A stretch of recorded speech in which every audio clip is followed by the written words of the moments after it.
Romo, anak saya itu dengan papanya ciong. Emang kenapa? Ya papanya sio monyet, anak saya tikus. Sio kucing, ini tikus gitu ya. Jadi kejar-kejaran terus gitu ya. Saya punya ketakutan apa? Kehilangan hal-hal yang membuat saya nyaman.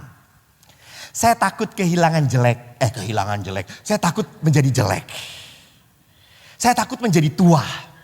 Saya takut tiba-tiba kena penyakit. Saya takut tiba-tiba anak saya ada sesuatu. Pasangan saya ada sesuatu. Saya takut usaha saya ditipu orang. Maka mari kita lihat apa sumber penderitaan batin dalam hidup kita. Pertama adalah kelekatan, dosa. Ingat, orang kadang-kadang lekat pada keasikannya sendiri. Sorry to say. Karena saya banyak mendampingi pasangan suami istri.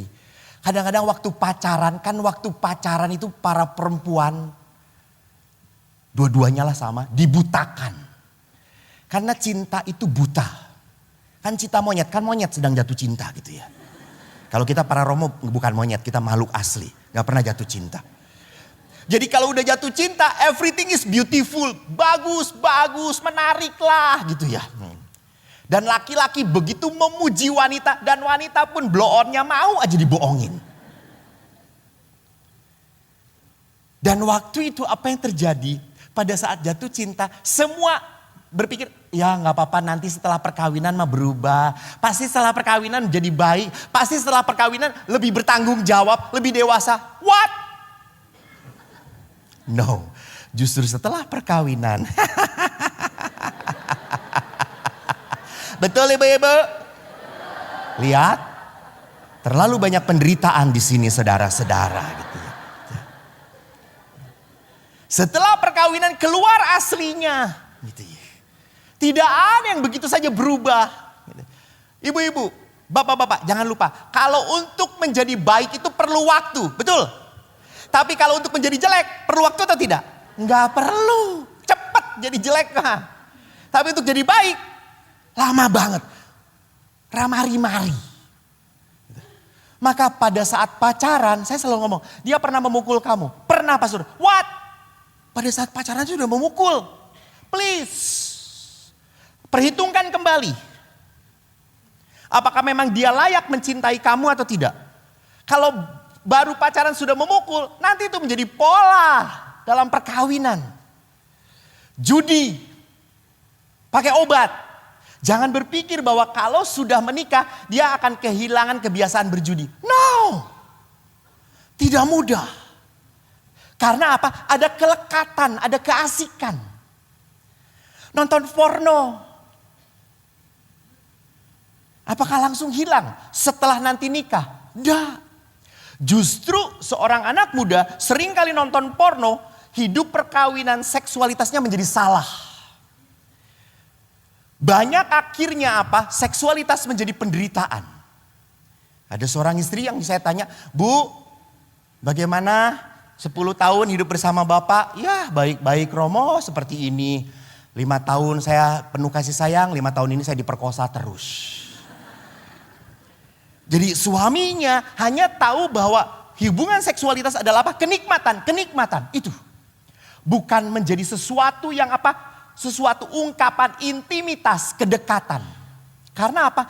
Melekat pada apa? Pada kenikmatan dirinya. Ini dosa.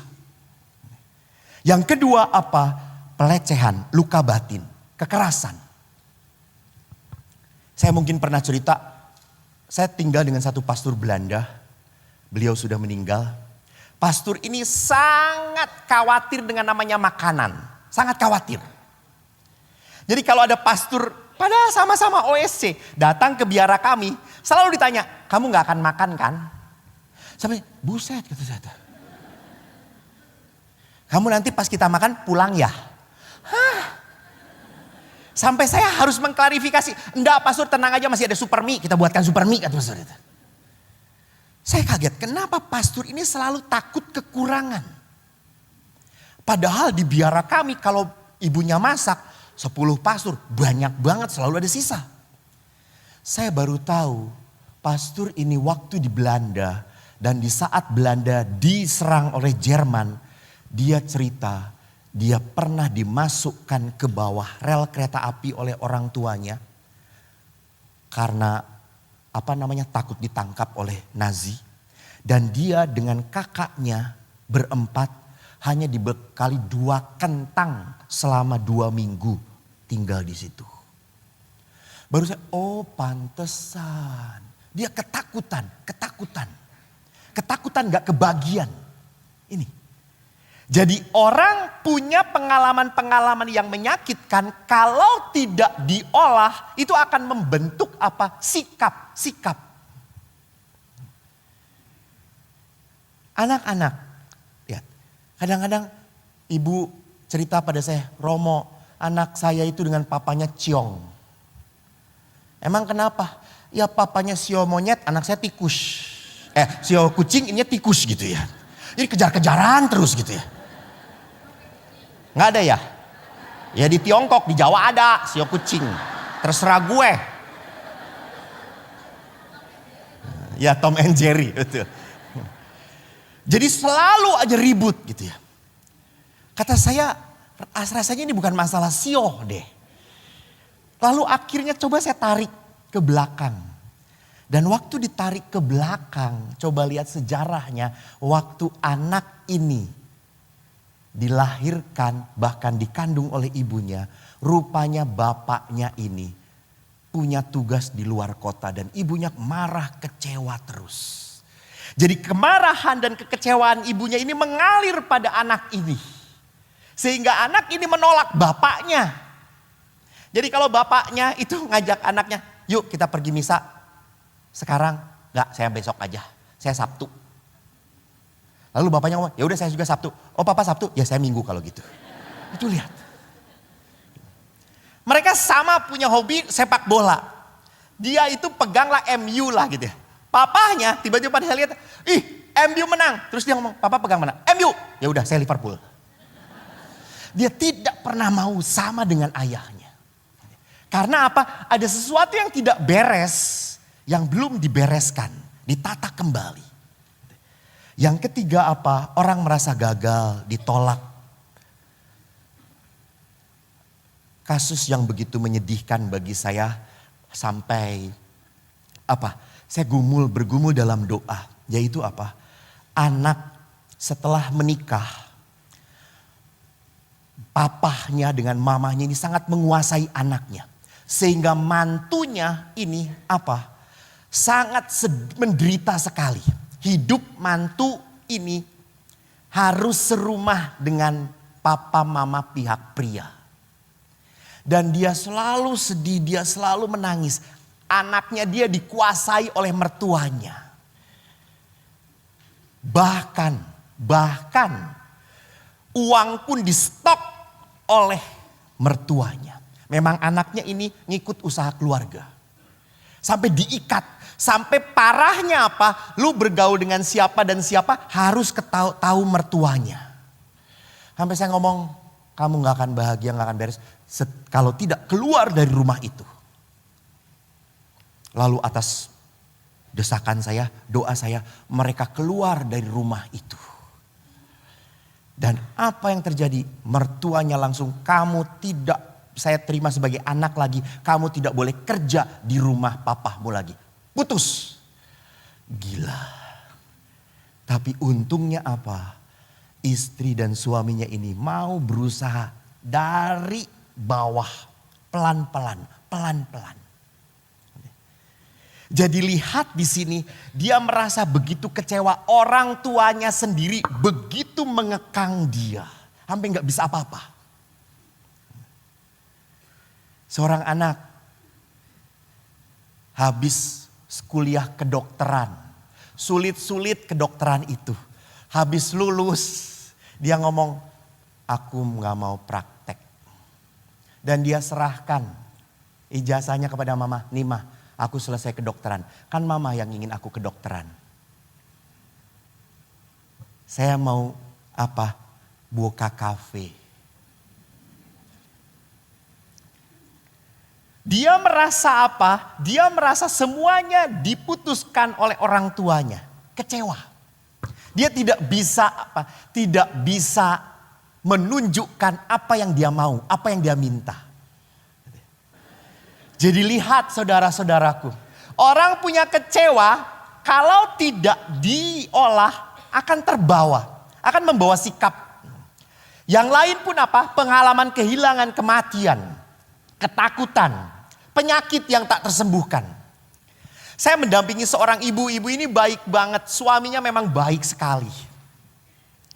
Suaminya meninggal. Anda tahu 3 tahun dia masih sedih. 3 tahun dia masih menangis. Dan dia berkata, Romo, kalau malam rumah dia dengan anaknya itu cuma disekat oleh tembok. Jadi ada pintu. Kalau malam cucu dan anak-anak sudah ke rumah, saya sendirian. Apalagi kalau hujan turun nangis saya buka lemari saya lihat baju celana suami saya menangis. Saya selalu berkata, Cun, suaminya namanya Cun, Cun, kamu nggak pakai ini lagi ya Cun. Saya sedih, kamu nggak ada lagi.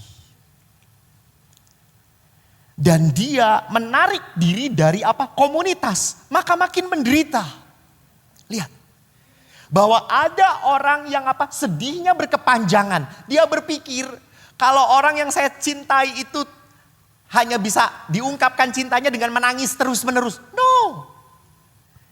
Ini adalah kesedihan yang berkepanjangan.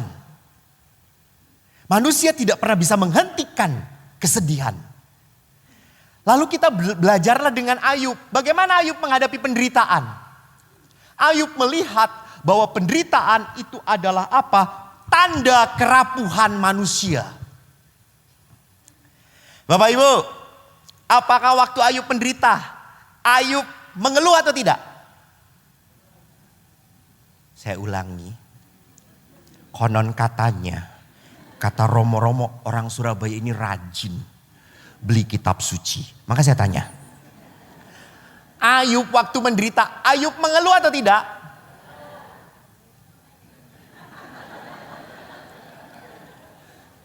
Ayub mengeluh atau tidak?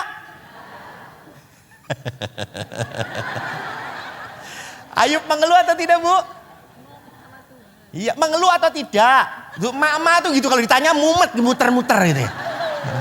Mengeluh atau tidak? Mengeluh, betul, mengeluh. Ayub mengeluh tetapi tidak menyalahkan Tuhan. Itu, Ayub mengeluh. Kenapa? Karena Ayub melihat, ya ini. Karena kehilangan adalah saat putus asa. Tidak bisa berbuat apa-apa. Seringkali penderitaan terjadi dan kita tidak bisa apa-apa lagi. Kita hanya bisa menangis, meneteskan air mata, sedih. Dan kenapa kita menderita makin menderita? Karena kehilangan sesuatu yang berharga dan tidak bisa kita kembalikan lagi. Tuh lihat. Dan yang kedua, bagaimana dikatakan dalam ayat 22, dalam kesemuanya itu Ayub tidak menuduh Tuhan. Ayub menghormati Tuhan. Dan akhirnya Ayub semakin mengerti Tuhan. Jadi Bapak Ibu lihat dari kacamata manusia, penderitaan itu adalah tanda kerapuhan. Tanda kerapuhan itu artinya apa? Apa yang dikasih Tuhan tidak akan selamanya Anda pegang. Enggak. Maaf, sekarang ini Anda sedang duduk di samping pasangan Anda. Ya, jangan-jangan ini malam terakhir. Bukan mendoakan.